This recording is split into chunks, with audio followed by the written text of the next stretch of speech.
Payton Dastrup is joining us here in Studio B, one of the newest members of the BYU basketball team. You said you've been home a little over a week from your mission. Now, you went to Panama. What's been the biggest transition for you coming back from your mission? Biggest transition? Haven't had a whole lot of workout stuff in terms of like getting ready for the season yet. Just been kind of visiting with family, friends, but biggest transition would probably say getting back into the whole speaking English type of deal. You said you're speaking Spanish when just out of habit. Yeah, I mean it's what I've been doing for the past 2 years, and so when somebody does something for you or to you, you say gracias, and they kind of look at you like, "What's up? Like, what are you saying? Why are you speaking Spanish?" But it's all good. How was your mission? How was the experience? I mean, I think everybody's mission is special to them in an individual way, but mine really allowed me to complete what I went out there to do to help people go closer to our Heavenly Father and kind of convert myself even deeper into what I believe and I mean the 2 years that I was out there have really changed me and allowed me to grow in a way that I think will impact this team that we have coming up in some really, really good ways. Hey, speaking of growing, are you any taller than before you left? People say that I may be a little taller. Where were you when you left, and where do you think you are now? I was about 6'9" when I left. Ooh-wee. And how would it be, Brian? Oh man, I want to be right here. Right now. It's okay. when we're up in the heavens, maybe we'll get a little. We can trade. We can make a little trade. Yeah, yes. Let's sign that. Sounds good. Let's sign a contract. Fair enough. Right there. So, people say that I did, but it may be just that they haven't seen me for 2 years and they're kind of just getting reaccustomed to seeing me around and stuff. So, I mean, we'll get the measurements in a few days and we'll get to say for sure. I'm not gonna lie, man. When I think about basketball players, I think it's just tall, but like just smaller guys. You're like kind of big, dude. I'm feeling his bicep right now. But yeah, I mean, you're built out. Did you have any opportunities to work out on your mission, or just natural? Right. I mean, I've always been a bigger person in general and stuff.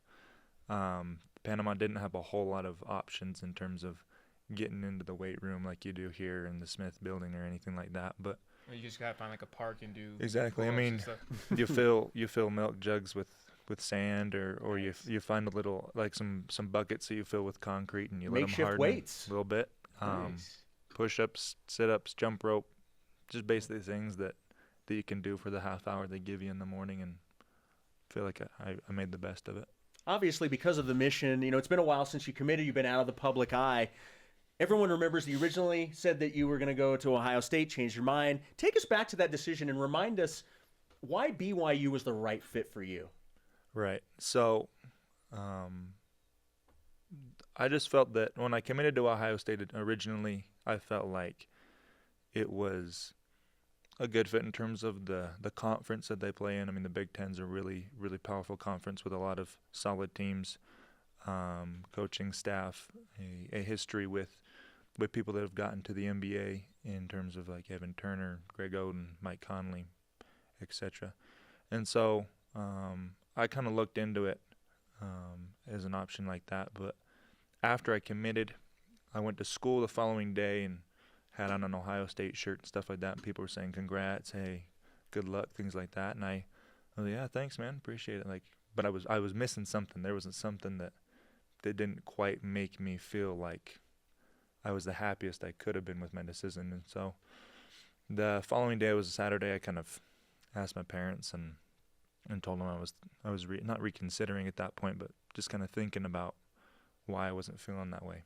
And Sunday I talked to some people that club coaches, high school coaches, Bishop, and prayed about it and felt like I needed to make the change. And so Sunday night I called up the coaching staff when they were in Palo Alto getting ready to play Stanford that year, and it was like, "So you gonna send me my national letter of intent or what?" And they were pretty excited. So I think the overall change, it was just a better fit. I know the guys. We've played in club, been to camps together, and with the group of guys that we have that are here and that are going to be coming in. People have been talking about the anxiety that they have to see how well we're going to be able to produce the results that we're capable of this year. And I mean, it's going to be a process. It's going to require hard work and on the grind every day, but I know I'm 100% willing and able to do everything I can. So we bring some excitement to Cougar Nation.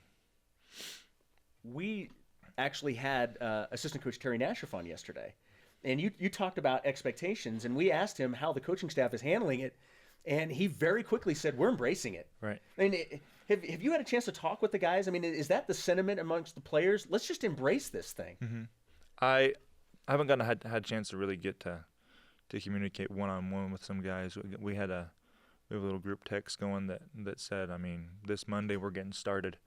We're getting ready to get things on the roll. We got conditioning and weightlifting on Monday, and just kind of the way that the message was displayed. I think it was Elijah and Kyle and Nick that kind of took the initiative to send that out. The tone was really focused. We got the mentality that we can do the things that we're capable of, and if we're putting in the effort and we're doing everything that we should and we know that we can do, there's no reason why we can't complete and achieve the goals that we have, even if they're kind of extensive. So, what are some of your expectations and goals personally for this year? Well, I think whatever coming off the mission is kind of a once in. I mean, there's not a whole lot of other universities that have the guys that are coming back, and so the maturity, I think it'll be helpful in terms of being able to process things and be patient about the process of getting back into shape and all that stuff. But I'm really looking to be a contributor for the team. Whatever the things that they need, I'm willing to do. And if that means, coming off the bench, being a starter, whatever it is, I'll take it and I'll run with it. And I've always been a person that's kind of excited for the team, not necessarily seeking out personal achievements and stuff, even though it's good to have personal goals and things that can drive you and motivate you to do better. But overall, I mean, with the guys that we have, I know that that things are going to be good if we really gel as a team and we're really able to move the ball and get things going from the perimeter in and back out. And I mean, we'll see the results when the season comes.